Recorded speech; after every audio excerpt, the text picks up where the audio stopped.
হয়ে গিয়েছে পুজোর কাউন্টডাউন। থিম বনাম সাবেকি পুজোর লড়াই দীর্ঘদিনের। থিম দিয়ে থিম পুজোকে টেক্কা দেওয়ার বিষয়টিও নতুন নয়। কলকাতার পুজোগুলির মধ্যে অন্যতম লেকটাউনের শ্রীভূমি স্পোর্টিং ক্লাবের দুর্গাপুজো। গত কয়েক বছর ধরেই থিমের চমকে সাধারণ মানুষের মন জয় করে আসছে শ্রীভূমির পুজো। এই বছরে কোন থিমে সাজতে চলেছে তাদের পুজো মণ্ডপ, তা জানার জন্য মুখিয়ে সাধারণ মানুষ।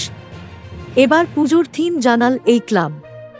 রবিবার রথযাত্রার দিন শ্রীভূমি স্পোর্টিং ক্লাবের খুঁজিপুজো অনুষ্ঠিত হয়েছে। দক্ষিণ ভারতের বিখ্যাত তিরুপতি মন্দিরের আদলে এবার শ্রীভূমির পুজো মণ্ডপ তৈরি হবে।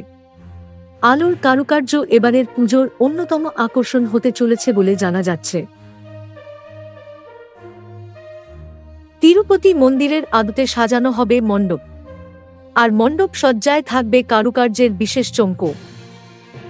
Thank you so much for watching our videos. Please do like, share and subscribe our channel.